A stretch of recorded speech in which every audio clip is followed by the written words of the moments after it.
주시는 하나님의 말씀은 요한계시록 3장 1절에서 6절 말씀입니다. 4대 교회의 사자에게 편지하라.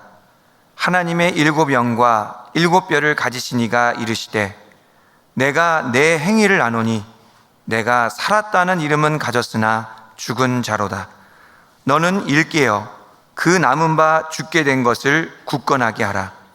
내 하나님 앞에 내 행위에 온전한 것을 찾지 못하였노니 그러므로 내가 어떻게 받았으며 어떻게 들었는지 생각하고 지켜 회개하라. 만일 일깨지 아니하면 내가 도둑같이 이르리니 어느 때에 내게 이르는지 내가 알지 못하리라. 그러나 4대에 그 옷을 더럽히지 아니한 자 몇 명이 내게 있어 흰 옷을 입고 나와 함께 다니리니 그들은 합당한 자인 연고라. 이기는 자는 이와 같이 흰 옷을 입을 것이요 내가 그 이름을 생명책에서 결코 지우지 아니하고 그 이름을 내 아버지 앞과 그의 천사들 앞에서 시인하리라. 귀 있는 자는 성령이 교회들에게 하시는 말씀을 들을지어다. 아멘.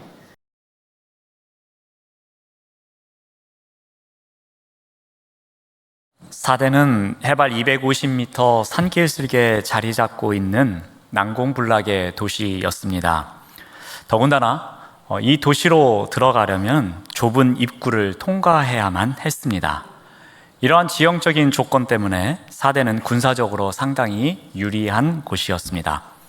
그래서 한때 이 리디아 왕국의 수도이기도 했습니다. 이 리디아 왕국과 관련된 재미있는 이야기가 하나 있습니다.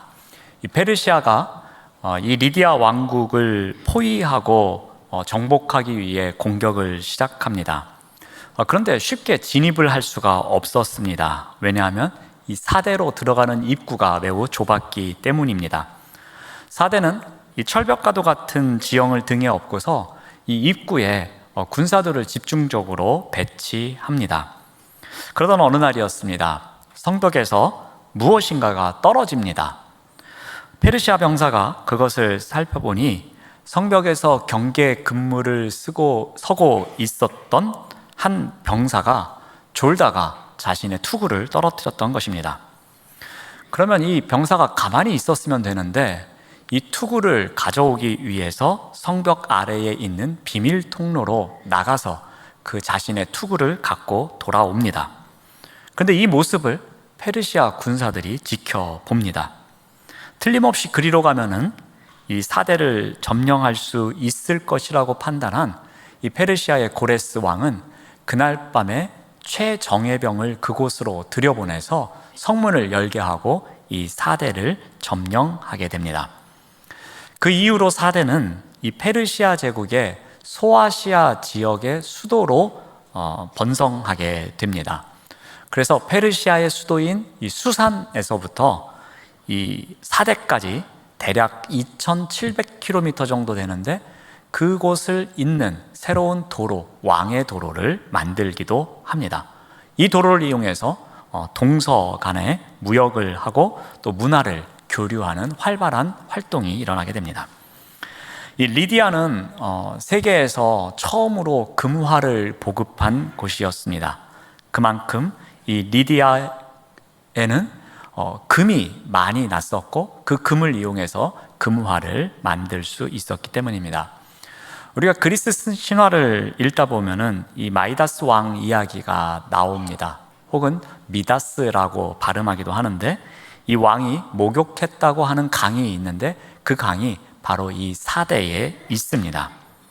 한때는 리디아 왕국의 수도였고 한때는 페르시아가 소아시아를 다스리기 위한 수도였던 사대는 소위 황금 도시라고 불리웠습니다. 그만큼 황금이 많이 나는 곳이었습니다. 그러다 보니 상당히 부유했습니다. 다양한 연회도 열립니다. 쾌락이 지배했던 도시이기도 합니다. 그리고 이곳에 지어진 신전도 규모가 어마어마합니다.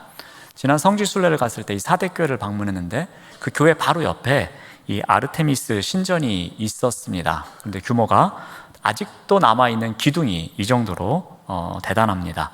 그리고 아래에서 찍은 사진 또한 보면은 여러 명의 사람이 이렇게 손을 잡고 있어야지만 이 기둥을 두를 정도로 매우 큰 기둥이 놓여져 있었습니다. 자, 이렇게 번성한 곳에, 부유한 곳에 사대교회가 세워집니다.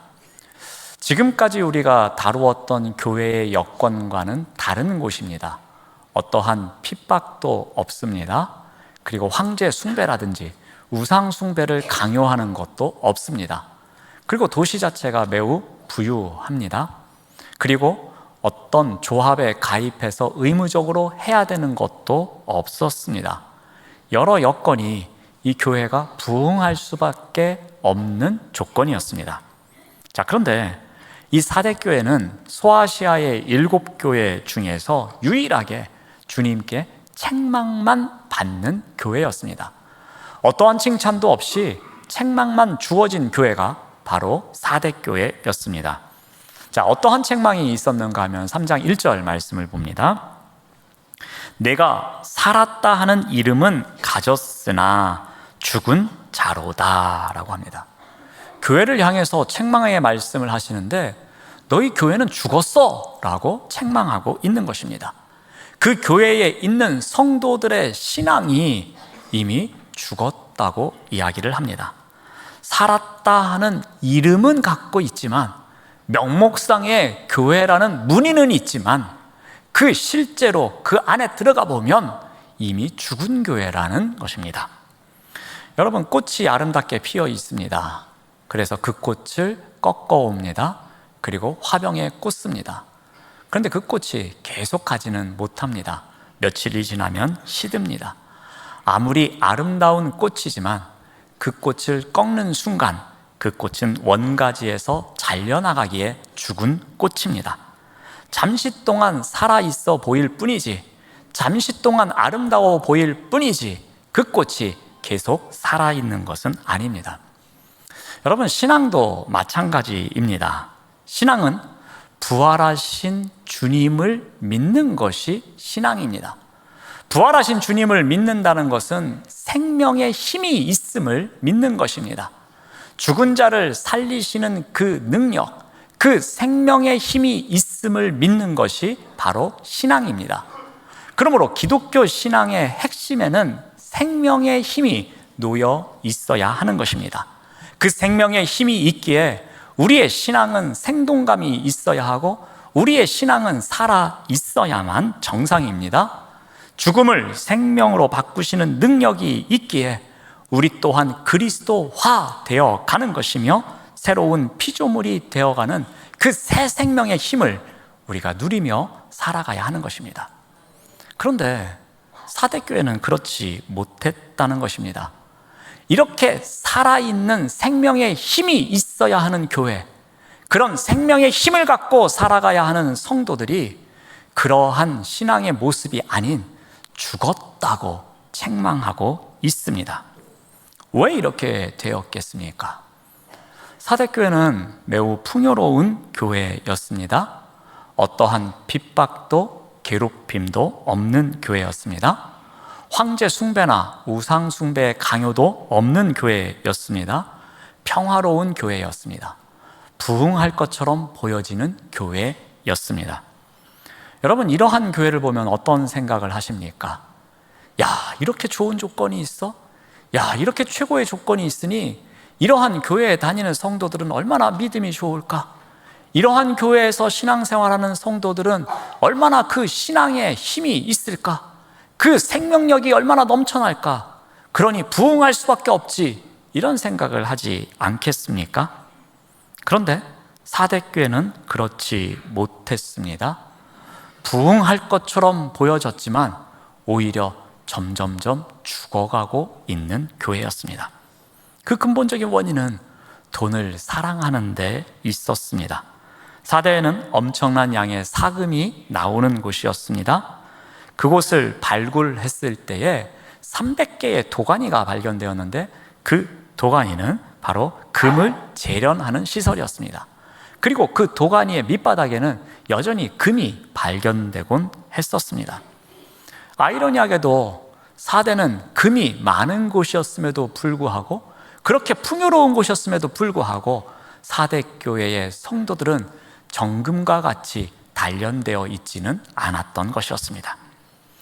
겉으로 보기에는 잘 살고 있는 것처럼 보여집니다. 그런데 그들의 신앙은 점점 죽어가고 있었습니다. 영적으로 무지했습니다.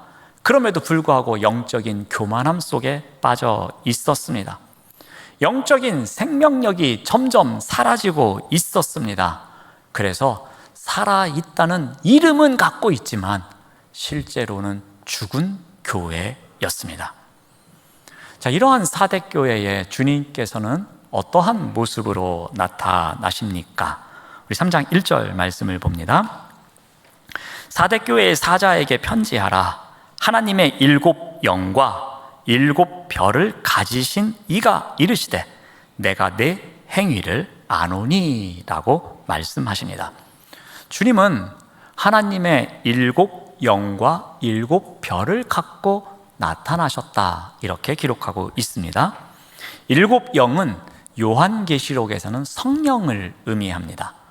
또한 7 별은 요한계시록에서 천사들을 의미합니다. 그러므로 사대교회에 나타나신 주님의 모습은 어떠합니까? 성령과 천군 천사들과 함께 나타나셨다는 것입니다. 7 영과 7 별을 갖고 나타나신 주님께서 직접 이러한 사대교회를 다스리시겠노라고, 이러한 사독교회에 대한 주권을 강조하기 위해서 이러한 모습으로 나타나십니다. 자, 이렇게 사대교회의 이러한 모습으로 나타나신 주님께서 처음으로 하시는 말씀이 무엇이었습니까? 그것은 바로 내가 내 행위를 안다 였습니다. 우리가 지금까지 여러 교회를 살펴보는 가운데 무엇을 알고 있다라고 할 때는 그들의 믿음이 훌륭한 것을 알고 있다, 너희들이 온갖 어려움을 겪고 있는 가운데에서도 이렇게 신앙생활을 잘하고 있으니 정말 대단하다, 그것을 알고 있다라는 의미로 사용되었습니다. 근데 오늘 본문에서는 무엇을 알고 있습니까? 그들의 신앙이 외식으로 가득 차 있음을, 그들의 신앙이 겉보기에는 아름다워 보이지만 실제는 그렇지 않음을 알고 있다는 것입니다. 그들의 중심에는 어떠한 신앙의 열매도 맺고 있지 못함을 알고 있다고 합니다. 살았다 하는 이름은 있지만 그 안에서 어떠한 믿음의 열매도 맺고 있지 못한 사대교회를 알고 있노라고 주님은 말씀하십니다. 그래서 그 교회를 향하여 어떻게 책망하십니까? 우리 2절 말씀을 봅니다. 내 하나님 앞에 내 행위에 온전한 것을 찾지 못하였다라고 말씀하십니다. 사대교회의 신앙생활에는 하나님의 뜻을 따라서 살아온 흔적이 없다는 것입니다. 영적인 무기력에 빠져 있다는 것입니다. 조건은 매우 좋은 교회였지만 그 좋은 조건이 장점이 되지 않고 단점이 되고 있는 것입니다. 그래서 오히려 신앙의 열매를 맺지 못하도록 만들고 있음을 책망하고 있습니다. 그래서 하나님 보시기에 그들의 행위가 온전한 것, 어떠한 열매도 맺고 있지 못함을 책망하고 있습니다. 자, 이러한 사대교회를 향하여서 주님은 중요한 권면의 말씀을 해 주십니다. 이 권면의 말씀에는 3개의 중요한 단어가 나옵니다. 오늘 이 3가지 단어를 꼭 기억하시고 돌아가시길 바랍니다. 그리고 그 3개의 단어를 통해서 우리가 어떻게 하면 생명이 있는 신앙의 삶을 살아갈 수 있을까를 꼭 간직하시면 좋겠습니다. 먼저는 일깨어라는 단어입니다. 우리 2절 말씀을 봅니다. 너는 일깨어 그 남은 바 죽게 된 것을 굳건하게 하라. 일깨어라는 말을 쉽게 말씀을 드리면 정신 바짝 차려, 그 말입니다. 지금 큰일 났어. 이렇게 살다가는 멸망할 거야. 그러니 정신 바짝 차리고 지금 죽어가고 있는 것을 다시 살려서 굳게 세워야 해 라는 말이라고 보시면 되겠습니다. 사대교회 성도들은 이렇게 생각하지 않았습니다. 그들은 전혀 문제 없다고 생각했습니다. 그들은 자신들이 부유하고 또 그러한 가운데 교회도 잘 지어놓고 그리고 신앙생활 잘하고 있다고 생각했습니다. 자신들은 평안하며 아무 문제가 없다고 착각하고 있었습니다. 하지만 그 실상은 어떠했습니까? 정신 차리지 않으면 멸망할 위기에 놓여 있었던 것입니다. 그래서 주님은 그들에게 정신을 바짝 차리라고 경고의 말씀을 주십니다. 여러분, 요즘 기후위기에 대한 이야기가 많이 나옵니다. 특히 지구온난화와 관련된 이야기가 많이 있습니다. 얼마 전에 이 탄소 배출을 효과적으로 줄이지 못하면은 한반도에 어떠한 일이 생기는지에 대한 보고가 있었습니다. 그 보고에서는 이렇게 말합니다. 지난 33년간 우리나라의 해수면이 9.9cm 높아졌다고 합니다. 9.9cm면 한 요 정도 될 겁니다. 해수면이 이 정도 높아질 수도 있지라고 생각합니다. 33년 동안 그 정도면 양호하지라고 할 수도 있습니다. 근데 문제는 지금부터입니다. 지금까지 살아왔던 것처럼 탄소를 배출하게 되면 앞으로 한반도에 어떠한 일이 일어나는가 하면은 한 80여 년이 지난 2100년도에는 해수면의 높이가 82cm 정도 높아진다고 합니다. 80년 동안 82cm 높아지는 거, 그거 그냥 파도 한번 치는 거랑 똑같겠지라고 생각할 수 있습니다. 그런데 이렇게 보고를 합니다. 이런 일이 발생하면 제주도에 사람이 살 수 있는 공간, 해안가에 있는 공간 상당 부분이 물에 잠긴다고 합니다. 그래서 제주도민 중에 30만 명이 육지로 이주를 해야 한다고 합니다. 또한 우리가 한두 번은 가본 적이 있는 해운대가 침수가 되어서 그 해운대의 어떤 아름다움을 느낄 수 없다고 합니다. 서해안과 남해안의 크고 작은 섬들이 일부 침수가 되어서 사람이 살아갈 수 없다고 합니다. 여러분, 지금 우리가 얼마나 편리하게 살아가고 있습니까? 다양한 일회용품, 플라스틱 용기를 통해서 우리가 매우 편안한 삶을 살아갑니다. 전혀 불편함이 없습니다. 그런데 이렇게 똑같이 살아가다 보면 언젠가는 멸망한다는 것입니다. 그러므로 이럴 때 필요한 것이 무엇입니까? 바로 일깨어입니다. 정신을 바짝 차려야 한다는 것입니다. 그리고 지금부터라도 무엇인가를 준비하고 무엇인가를 아끼는 가운데에 이러한 멸망이 오지 않도록 해야 한다는 것입니다. 정신을 바짝 차려야지만 그 멸망을 대비할 수 있다는 것입니다. 바로 사대교회에 이러한 내용을 전하고 있는 것입니다. 지금 여러분들이 괜찮다고 하지만, 여러분들이 지금 잘하고 있다고 하지만, 여러분 이렇게 했다가는 멸망합니다. 그러니 일깨어 정신을 바짝 차리고 여러분들이 멸망하지 않도록 지금 남아있는 것만이라도 잘 세워나가기 바랍니다 라고 충고하고 있는 것입니다. 두 번째로 우리가 기억해야 할 단어는 생각하고입니다. 우리 3절 말씀을 봅니다. 그러므로 내가 어떻게 받았으며 어떻게 들었는지 생각하고. 우리가 정신을 바짝 차리기 위해서는 생각해야 할 것이 있다는 것입니다. 오늘 말씀에서 무엇을 생각하라고 합니까? 받은 것이 무엇인지, 그리고 들은 것이 무엇인지를 생각하라는 것입니다. 여러분, 받은 것은 무엇이겠습니까? 그것은 바로 하나님의 은혜입니다. 우리가 하나님의 은혜를 받은 것, 그것을 잘 생각해야 한다는 것입니다. 하나님의 은혜를 기억하는 것, 그 받은 은혜를 기억해야 그 은혜에 걸맞는 삶을 살아갈 수 있다는 것입니다. 여러분, 새해 첫 예배를 드릴 때, 즉 송구영신 예배를 드릴 때에 우리가 어떤 마음을 갖습니까?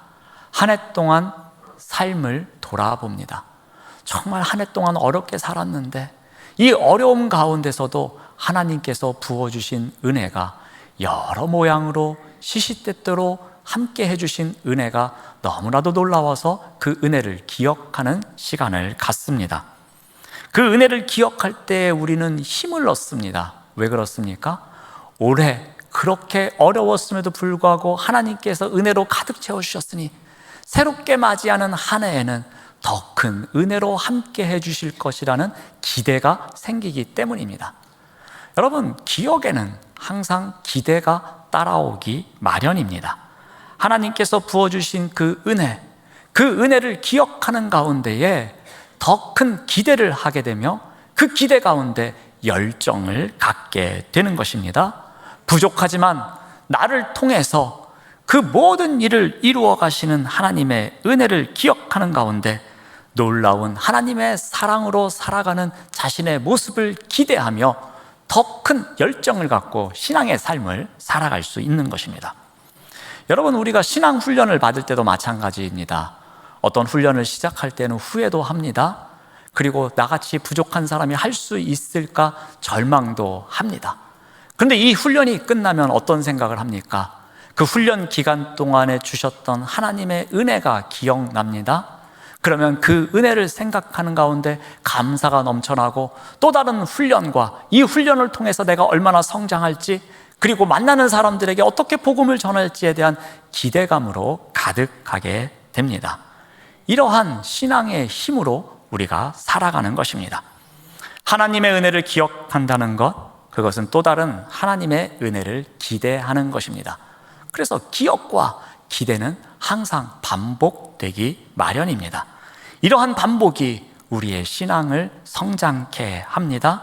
우리가 더욱더 먼 곳으로, 더욱더 넓은 곳으로 나아갈 수 있도록 도약하는 촉진제 역할을 해주는 것입니다. 그러기에 우리는 받은 것을 기억해야 하는 것입니다. 또 하나 무엇입니까? 들은 것을 생각하라고 합니다. 여러분, 들은 것은 무엇이겠습니까? 바로 하나님의 말씀입니다. 하나님의 말씀을 들은 것을 늘 생각하는 삶을 살아야 한다는 것입니다. 하나님의 말씀은 그리스도인들이 성장할 수 있도록 돕는 영적인 양식입니다. 이 말씀을 듣는 데서 그리스도인들의 믿음은 성장하기 때문입니다. 사대교회 성도들은 자신이 살아있는 신앙인이 되기 위해서는 말씀을 생각해야 했습니다. 들은 말씀을 생각해서 지금 우리가 무엇을 잘못 살고 있는지, 지금 우리의 삶의 자리에서 무엇이 문제이고 있는지, 지금 우리에게 왜 신앙의 이름만 남아있고 죽어가고 있는지를 그들이 발견할 수 있어야만 했습니다. 그들이 말씀대로 살아가는 가운데에, 그 말씀을 기억하는 가운데에, 그 말씀을 생각하는 가운데에 자신들의 죄가 무엇인지를 깨달을 수 있었던 것입니다. 올바른 신앙을 갖기 위해서는 가장 먼저 해야 되는 것, 그것은 바로 들은 말씀을 통해서 무엇이 잘못되었는지 생각하는 시간이 있어야 한다는 것입니다. 받은 은혜를 생각하는 것, 그리고 들은 말씀을 생각하는 것, 이것은 신앙생활에 있어서 가장 중요한 부분입니다. 이제 마지막으로 우리가 기억해야 될 단어는 지켜라는 단어입니다. 우리 3절 말씀을 계속 봅니다. 지켜 회개하라. 만일 일깨지 아니하면 내가 도둑같이 이르리니 어느 때에 내게 이르는지 내가 알지 못하리라 말씀하십니다. 주님은 사대교회를 향하여서 외치시기를 여러분 회개하십시오라고 말씀하십니다. 여러분, 회개가 무엇입니까? 어느 길을 가다가 이건 잘못된 길이야, 그러면 돌아서 다시 원래의 자리로 돌아가는 것, 이것이 회개입니다. 그런데 회개의 업그레이드 버전이 있습니다. 그것은 내가 돌아왔더라도 또다시 그 죄를 범하기 때문에 다시는 죄를 범하지 않도록 하기 위해서, 즉 같은 죄를 반복하지 않기 위한 삶을 살아가는 것, 그것이 바로 회개입니다. 이것이 진정한 회개입니다. 여러분, 우리가 어떠한 같은 죄를 반복하지 않기 위해서, 즉 업그레이드 회개, 진정한 회개의 삶을 살아가기 위해서 필요한 것이 있습니다. 그것을 주님이 어떻게 가르쳐 주시냐면은 오늘 말씀에서처럼 회개하라 앞에 하나의 행동 요령을 알려주십니다. 그것이 바로 지켜라는 단어입니다. 그 회개, 돌아서기만 하는 것이 아니라 다시는 이 길로 오지 않게 하기 위해서 무엇을 해야 하는가? 지켜야지만 진정한 회개를 할 수 있다는 것입니다. 자, 그렇다면 이 지킨다는 것은, 지켜는 무엇을 지키는 것이겠습니까? 앞에서 받은 하나님의 은혜, 그리고 들은 하나님의 말씀, 이것을 지키는 자리에서 진정한 회개의 삶을 살아갈 수 있다는 것입니다. 여러분, 이 지킨다는 것은 들은 말씀, 그 받은 은혜를 내가 놓치지 않기 위해서 꽉 붙잡는 것, 이것을 의미합니다. 내가 다시는 그 죄의 자리로 나아가지 않기 위해서 내가 이 말씀을 꼭 붙잡고 살아가겠노라고 결단하면서 그렇게 살아내는 것, 이것이 바로 지켜라는 단어가 담고 있는 의미입니다. 우리가 받은 은혜를 기억하면서 들은 말씀을 지키는 자리에서 진정한 회개가 일어난다는 것입니다. 그 말씀을 생각만 하는 것이 아니라 그 말씀을 지키고자 하는 의지를 갖고서 살아내는 삶의 자리, 그것이 필요함을 이야기합니다. 그래서 주님께서는 사대교회에 말씀하시는 겁니다. 너희들은 회개만 해서 되는 것이 아니라고, 그 회개의 업그레이드 버전이 필요하다고 말씀하십니다. 그래서 그 말씀을 지켜 회개하는 삶을 살아갈 것을 말씀하십니다. 주님께서 이러한 신앙의 삶을 살아가는 자들에게 약속의 말씀을 주십니다. 우리 4절 말씀을 봅니다. 그러나 사대에 그 옷을 더럽히지 아니한 자 몇 명이 내게 있어 흰 옷을 입고 나와 함께 다니리니 그들은 합당한 자인 영고라. 사대교회는 세속화가 되었습니다. 영적으로 무기력해졌습니다. 그럼에도 불구하고 그 교회를 지키는 자들이 있었습니다.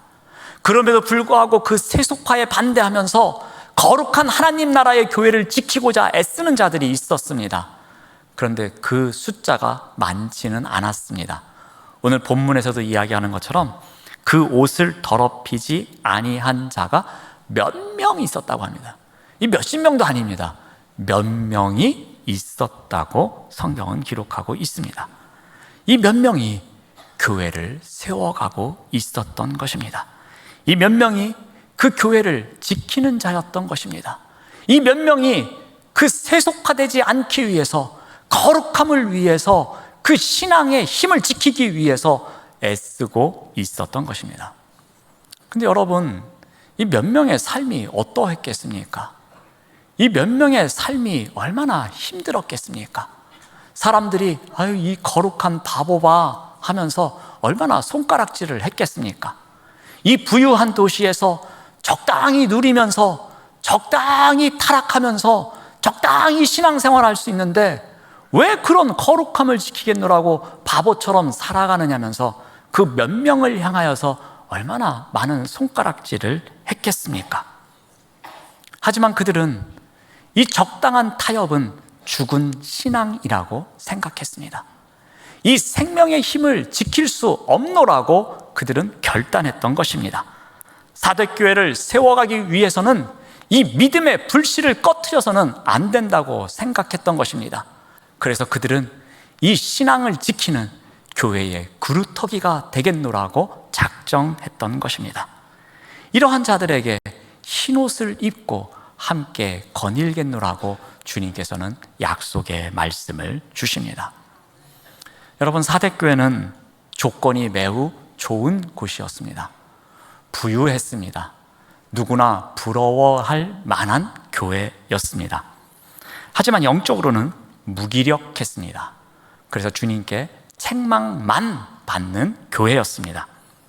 그러나 이러한 교회에도 그 신앙을 지키고자 하는 몇 명의 사람들이 있었습니다. 그 교회의 그루터기가 되고자 그루터기의 신앙을 지키는 사람들이 몇 명 있었습니다. 이 몇 명을 통해서 우리가 이 시대에 어떠한 신앙인으로 살아가야 할지를 우리가 한번 돌아봅니다. 여러분, 그루터기가 무엇입니까? 그루터기는 나무를 베고 남겨진 그 밑둥을 이야기합니다. 그런데 이 그루터기는 뿌리가 있어서 다시 영양분을 흡수합니다. 그리고 그곳에서 다시 싹이 나고 가지가 나고, 그래서 시간이 지나면 이전의 모습을 회복하게 됩니다. 그것이 바로 그루터기입니다. 사대교회에 있는 몇 명의 사람들은 바로 이와 같은 그루터기 신앙을 갖고 있는 사람들이었습니다. 교회가 마치 나무가 잘려가듯이 다 잘려 나갑니다. 많은 사람들이 그 거룩성을 훼손하면서 살아가고 있습니다. 그리고 자신들을 향하여 손가락질을 합니다. 왜 그렇게 바보같이 사느냐고 합니다. 그럼에도 불구하고 그들은 그 자리에서 거룩성을 지키기 위해서 그루터기가 되고자 합니다. 생명이 없어지는 그 교회, 그 경각심을 갖고서 그 교회를 지켜내고자, 그 믿음의 불씨를 살리고자 애쓰는 사람들, 그루터기 신앙인이 있었던 것입니다. 그런데 여러분, 모든 나무가 그루터기가 될 수 있는 게 아니라고 합니다. 제가 알아봤더니 밤나무와 상수리 나무만 그루터기가 될 수 있다고 합니다. 우리가 아는 나무들 다 베어낸다고 해서 다시 거기서 새싹이 나고 다시 가지가 나오는 것이 아니라고 합니다. 밤나무와 상수리 나무만이 그루터기로 남아있다가 언젠가는 그 영양분을 빨아들이고 새롭게 싹이 나고 새롭게 가지가 난다고 합니다. 이와 같이 아무나 신앙의 그루터기가 되는 것도 아닙니다.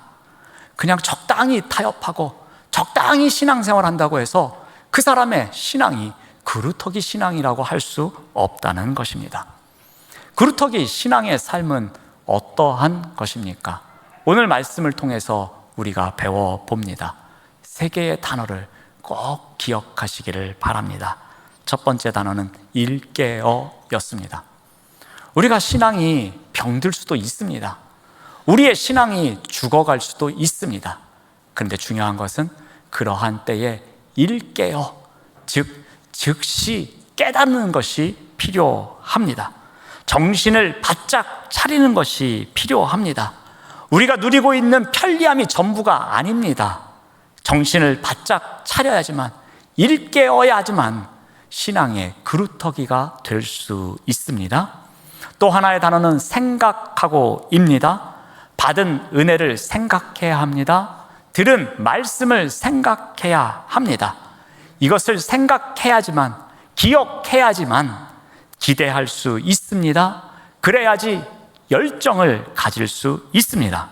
기억하는 자가 신앙의 그루터기 역할을 할 수 있는 것입니다. 또 하나의 단어는 지켜였습니다. 잘못된 길로 가고 있다면 돌아설 줄 알아야 합니다. 그런데 무엇보다도 말씀을 지키는 자리에서 말씀을 지킴으로써 돌아서고 다시는 그 길로 가지 않도록 애쓰는 자가 신앙의 그루터기 역할을 할 수 있는 것입니다. 일깨어 생각하고 지켜 신앙의 그루터기의 삶을 살아가시는 우리 모두가 되시기를 바랍니다. 기도하겠습니다. 하나님 감사합니다. 사대교회를 지키고 있었던 몇 명의 그리스도인들이 신앙의 그루터기와 같은 역할을 했던 것처럼 우리 또한 부르신 소명의 자리에서 신앙의 그루터기 역할을 신실하게 감당할 수 있도록 인도하여 주시옵소서. 예수님의 이름으로 기도드립니다. 아멘.